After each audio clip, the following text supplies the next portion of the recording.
Thank you, Gabrielle, and thank you for hosting this breakfast. I want to take a minute also to thank the Chamber of Commerce for hosting this breakfast every year to honor and recognize the great work that our first responders do. As mayor of West Palm Beach, I have the unique privilege of being the head of the city and watching and learning and understanding what our first responders do. And it's such a privilege. It's such a privilege to be able to be here and to be able to say thank you to each and every one of you. So thank you. Dennis asked me to speak about the hurricane. I didn't know that when I came in I saw a keynote speaker. So now I'm really nervous. I thought I was coming here to talk about the hurricane. So I am going to talk about the hurricane, and it's really appropriate for us to be talking about this today because we're honoring our first responders. I want to talk a little bit about hurricane preparedness, that it's an all-year adventure. Talk a little bit about preparing for Hurricane Irma, what we did, our response during the storm, our recovery, and some of our lessons learned. But first,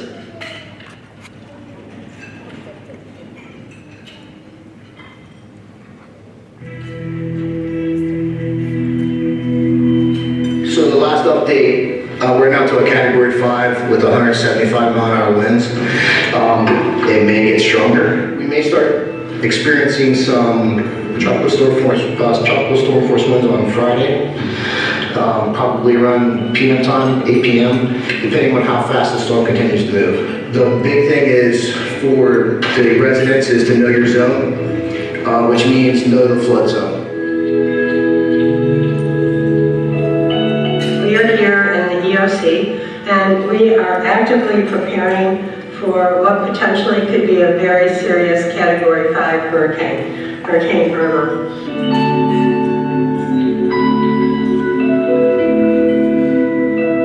City Dispatch, tell me about some of the calls you got. Most of the calls we're getting are about people cutting their trees down today when the storm's going to be here Saturday, Sunday. Do you think people realize that that stuff's going to go flying around? What do you think is going to happen if they just leave it out there? If they leave it out there, yeah, some of it could be projected into their windows, projectiles, but it clogs the storm drains. If we have water, it clogs the storm drains, and then they're going to get flooded.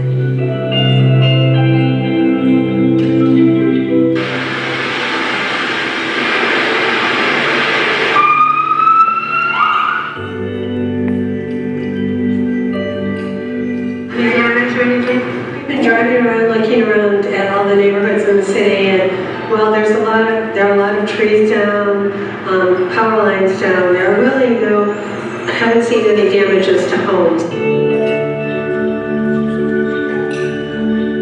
Over the next couple of days, the Solid Waste Authority is going to be opening up sites that allow us to take the debris there for disposal and management. Once that happens, we will have our crews, along with other contractors, coming through, picking that material up, so that the residents will be able to, have everything out of the curb. It will be disposed of properly, and it will be managed properly through FEMA regulations.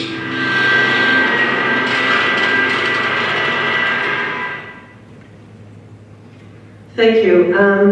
Just to tell you a little bit about our training, we prepare all year round for natural disasters or any disaster, and it's really important that everyone in our city goes through FEMA training. So we make sure that everybody has been trained by FEMA. All of our folks, no matter what position they're in, they've gone through FEMA training, and I think that training has made a huge difference for us. And helped us to be prepared. We also go through simulations every year to practice what we're going to do in case there is a hurricane. Our EOC is located at Fire Station 5. It is a state-of-the-art EOC, Hurricane 5, or Category 5 hurricane proof. And it's where we work during emergencies. We're all there together in a very large room, computers, really keeping track of everything that's going on. We have our call takers there. We moved all of our call takers from the 822-2222 number there. And one of the things that helps us to do is to really keep our fingers on the pulse of what's going on in the community. Because when we get those calls in, we have a good sense of what's happening in the neighborhoods, what people are afraid of, and what's actually going on the ground. We I put this in, I know it's not such a great slide, so I apologize, but I put it in there to show you that we have our own organizational chart just for emergencies. We have 4 areas. We have a logistics area, a planning area, an operations area, and a finance area. And we have assigned department directors and others to be chiefs of those areas, and they know what they have to do and when they have to do it, so they're prepared and ready. I want to say a particular thank you and shout out to Brent Bloomfield. He is our assistant chief, and he took over the EOC manager position 4 weeks before the hurricane. He did an awesome job. Thank you, Brent. I know you're out there. He kept us all in line. We fully activated our emergency operations center. We had, as I said, all of our hotline calls coming into the EOC. We monitored the storm. We had our crews going out, locking down anything that might be debris. We were particularly concerned, particularly concerned about our construction sites. We had a ton of phone calls about people who were worried about cranes, and we had to make sure that they were secured the way they were supposed to be secured. So we do have a lot of construction going on in our city, and that was a particular concern. We of course talked about evacuation sites. We set a curfew at 8 a.m. Saturday morning. We felt we needed to get people off the street early and to make sure that we had the streets cleared so that when the winds came in, we would be ready. We had an amazing communications campaign. I want to thank Kathleen Walter, my director of communications.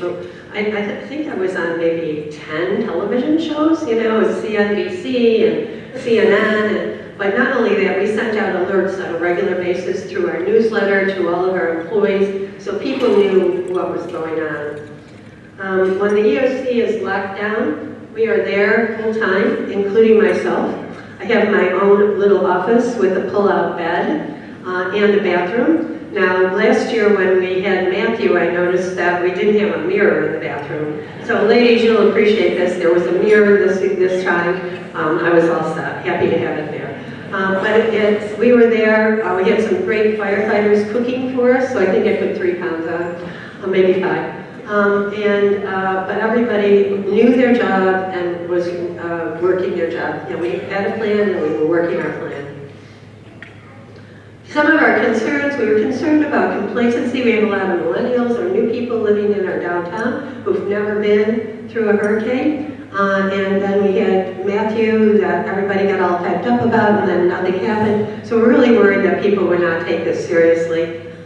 We were worried about storm debris and railroad crossings and all of the things that all of you were worried about with your own businesses. Flooding was certainly a concern. With sea level rise, we see Flagler Drive flooding pretty frequently. We are in the process of implementing a stormwater master plan to make sure that we can address those, but we did see some flooding on Flagler Drive. We made a couple of arrests during the curfew time, and those were actually people who were committing crimes, not just avoiding the curfew. One of the other things that we did was we opened up our garages so that people could park their cars there and be safe. And I also want to thank City Place and Related for opening up their garage as well. So that was a really great service for people. We had an emergency call from a family that was concerned that the roof was caving in. So our first responders went out there right in the middle of the hurricane, our firefighters and our SWAT team, and they picked up our family, 2 families, 9 children. The roof was collapsing. They picked them up, put them all in the SWAT truck, and brought them to one of the shelters. And they were very, very appreciative of the work that our first responders did. After Irma, we were out, as you saw on the video, we were out Monday morning doing damage assessment, Tuesday morning cleaning up. We have,